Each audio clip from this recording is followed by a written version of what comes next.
Welcome two tick technique.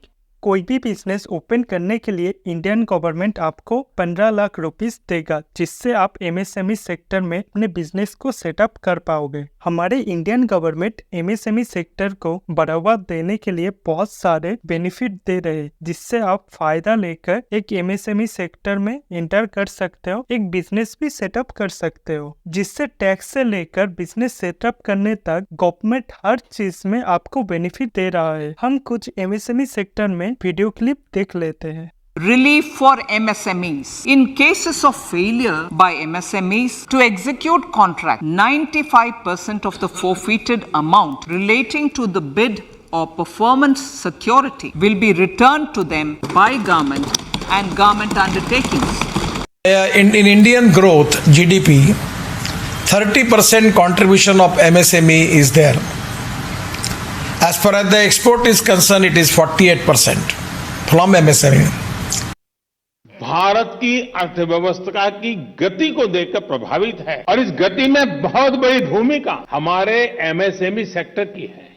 अब हम समझ लेते हैं एमएसएमई होता क्या है। बेसिकली एम का मतलब है माइक्रो बिजनेसेस, एस का मतलब है स्मॉल बिजनेसेस और एम का मतलब है मीडियम बिजनेसेस और ई का मतलब है एंटरप्राइज। इसका पूरा मतलब एमएसएमई का होता है micro small medium enterprise. Micro business basically कोई बिजनेस में 1 करोड़ या 1 करोड़ के नीचे इन्वेस्ट करके मान लो एक बिजनेस सेटअप किया है, जिसका सालाना टर्नओवर होकर आ रहा है 5 करोड़। इसको इंडियन गवर्नमेंट एक्ट रूल के दौरान माइक्रो बिजनेसेस बोलते हैं। ये बेसिकली कोविड के बाद ही ये चेंजेस आया। इसके पहले जो एक्ट रूल था 25 लाख इन्वेस्ट करने से वो माइक्रो बिजनेस के अंदर रहता था, पर अभी के रूल के मुताबिक ये 1 करोड़ में पहुंच गए। मान लो जो micro businesses 5 crore turnover cross कर गए, तब वो स्मॉल बिजनेस के अंदर चले जाते हैं। मतलब 10 करोड़ इन्वेस्ट करके मान लो कोई मैन्युफैक्चरिंग प्लांट सेटअप किया है, जिसमें उसको सालाना 15 करोड़ टर्नओवर हो रहा है। ये बेसिकली स्मॉल बिजनेस के अंदर रहेगा। इसके बाद जब 15 करोड़ भी क्रॉस हो जाएगा तो ये मीडियम बिजनेस के अंदर चले जाते हैं। इसका मतलब हुआ 15 करोड़ देकर कोई बिजनेस सेटअप कर रहा है, जो कि उसको भी सालाना अब 215 करोड़ एनुअली इनकम हो रहा है। ये बेसिकली मीडियम बिजनेस के अंदर चले जाते हैं। इसके आगे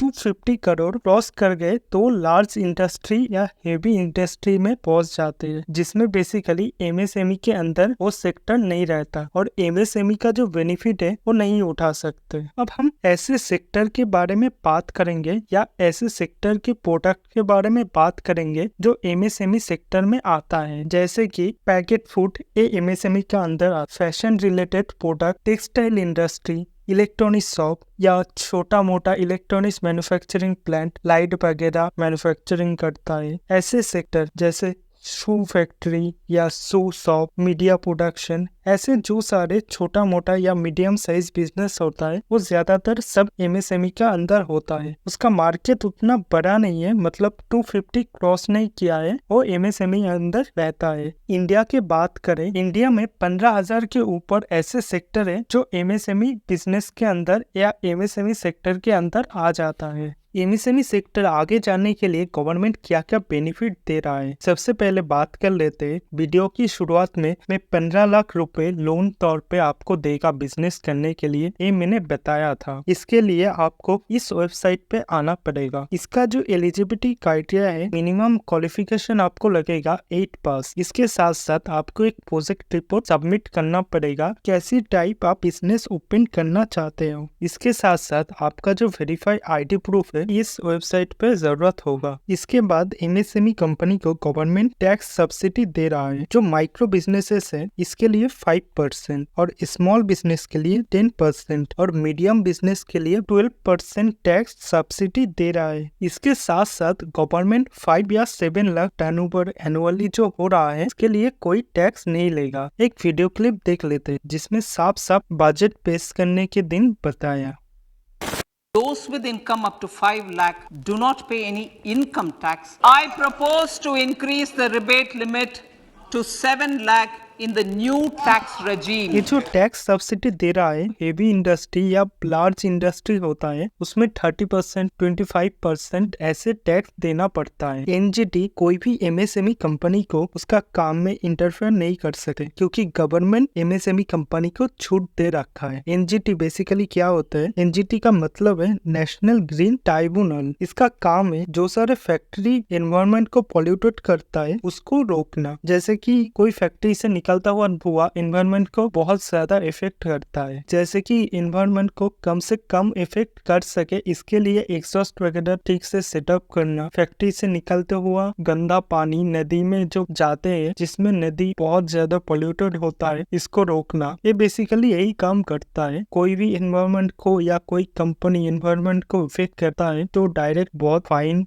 बिठा देता है उस कंपनी के ऊपर। बट जो एमएसएमई सेक्टर है इसमें कोई फाइन वगैरह ये नहीं बिठा सकते क्योंकि एमएसएमई सेक्टर को इंडियन गवर्नमेंट पूरा ही छूट देकर रखा है। इंडियन गवर्नमेंट का कहना है जो करना चाहते हैं उसको करने दो, उसको आगे बढ़ने दो। एमएसएमई सेक्टर इंडियन इकोनॉमिक्स बहुत बड़े योगदान है। एमईजीपी से लोन लेने के बाद एमएसएमई कंपनी बैंक से बहुत इजीली लोन उठा सकते हैं क्योंकि इसका जो गारंटी है वो गवर्नमेंट उठाता है और गवर्नमेंट का कहना है इसको जितना लोन चाहिए इसको दे दो आगे बढ़ने के लिए, क्योंकि एमएसएमई जितना आगे जाएगा मेकिंग इंडिया प्लान उतना ज्यादा सक्सेस होगा। फिर आप लोन लेकर 2 या 3 लाख इन्वेस्ट करके आप कोई भी एमएसएमई कंपनी ओपन कर सकते हो।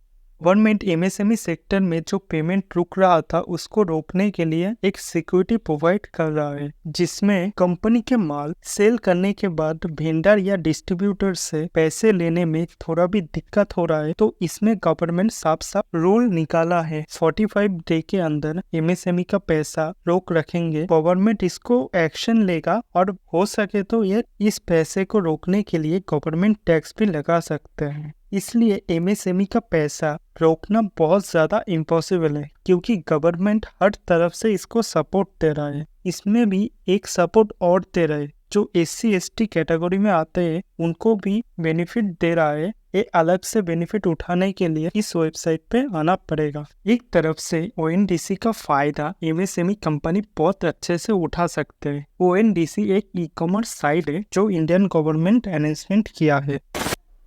जो हमारे छोटे दुकानदार है, व्यापारी है, उनको भी एक डिजिटल टेक्नोलॉजी का platform ONDC open network for digital commerce उपलब्ध कराया जा रहा है। ONDC बेसिकली आप जो दुकान से आपके पास वाले दुकानदार से सामान खरीदते हो उसको बाय करने के लिए आपको उस शॉप पर जाना पड़ता है और ONDC प्लेटफॉर्म के थ्रू के फोन से वो ऑर्डर करके उस दुकान से आप सामान अपने घर पे मंगा सकते हो। ONDC बेसिकली कोई दुकानदार के लिए बहुत बड़ा प्लेटफॉर्म है जिसमें उसका माल बहुत इजीली ऑनलाइन और बेच सकते हैं। पर ये सामान बेचने के लिए ONDC पे उस दुकानदार को रजिस्टर करना पड़ेगा। ONDC से नॉर्मली जो ई-कॉमर्स वेबसाइट है उससे बहुत कम प्राइस पे मिल जाता है। इसका मेन कारण है मान लो कोई प्रोडक्ट 100 रुपीज में मैन्युफैक्चर होकर आ रहे हैं, फैक्ट्री से ई-कॉमर्स थ्रू आपके घर पे आने पे उसका दाम बहुत ज्यादा हो जाता है। बट वही माल आप ONDC से ऑर्डर करोगे तो आपके घर बहुत कम प्राइस पे पहुंचा देगा।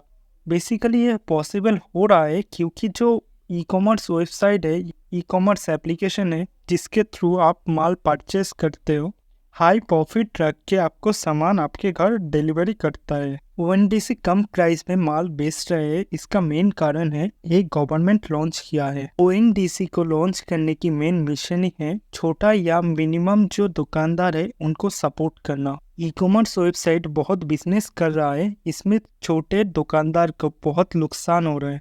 इसको ही सपोर्ट करने के लिए या एमएसएमई सेक्टर को एक सपोर्ट देने के लिए लॉन्च किया है। यही सही टाइम है। ये सारे फायदे कंपनी ओपन करोगे तो फटाफट से चल जाएगा। इतना ज़्यादा सब्सिडी दे रहा है, इतना ज़्यादा बेनिफिट दे रहा है, हो सके बाद में ऐसे बेनिफिट कभी ना आए तो आप ये मौका बहुत इजीली ले सकते हो। इतना देर से हमारे इस वीडियो देखने के लिए धन्यवाद। आपको वीडियो अच्छा लगे तो आप लाइक कर सकते हैं, कमेंट कर सकते हैं, चाहे तो आप दोस्त लोग को शेयर कर सकते हैं, चाहे तो टिक टेक्निक को सब्सक्राइब कर सकते हो क्योंकि ये वीडियो बना के अपलोड करेगा।